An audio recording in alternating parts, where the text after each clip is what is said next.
Сәлеметсіздер ме оқушылар? Бүгін бізде нәтиже сабақ.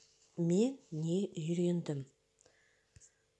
Бүгінгі біздің қол жеткізетін оқу мақсатымыз мәтін мазмұнын анықтауға бағытталған сұрақтар құрастыру және жауап беру.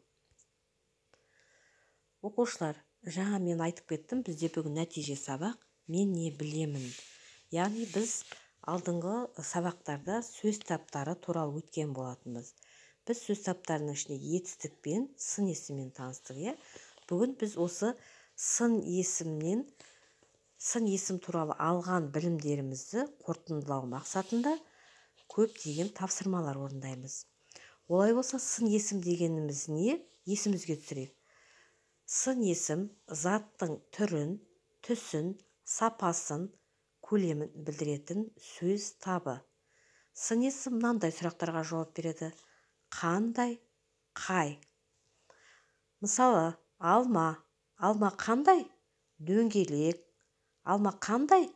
Тәтті. Яғни, жаңа біз айттық, түрін, түсін, сапасын, көлемін білдіреді деп тұрық. Біз жаңа сонда алманың түрін, оның көлемін, сапасын айтып өттік.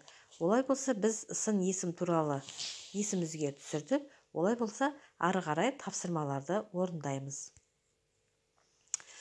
Біздің бірінші тапсырмамыз сын есімі бар бағандағы сөйлемдерді көшіріп жаз. Бұл қай аң? Оның қасиетін қандай сын есімдермен айтуға болады? Бізде төменде сөйлемдер берілген, Ол сөйлемдер сызықша арқылы бағанға бөлініп тұр. Бірінші бағандағы сөйлем: оның құлағы, құйрығы және жүні бар. Екінші бағандағы сөйлем: оның ұзын құлағы, қысқа құйрығы және жылы жүні бар. Жазда жүні сұр, ал қыста ақ болады. Енді біз осы екі бағандағы сөйлемдерді қарап, оның ішінде сын есімі бар сөйлемдерді ғана көшіріп жазамыз. Және осы сөйлемдер қай аңға сипаттама беріп тұр, соны айырып дәптерге жазамыз. Және де осы айтылып тұрған қасиеттердің барлығы қандай аңға сәйкес келеді? Тағы да ол аңның қандай қасиеттерін айтуға болады? Мінекей осылардың барлығын дәптерге жазамыз. Түсінікті болса, біз ары қарай екінші тапсырмамызды орындаймыз. Бізде екінші тапсырма мынандай: Астана әсем қала тақырыбында әңгіме құра.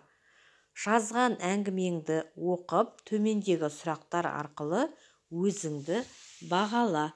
Оқушылар, біз бірінші Астана әсем қала тақырыбында әңгіме құрастырып жазамыз. Және сол жазған әңгімемізді мына төменде берілген сұрақтармен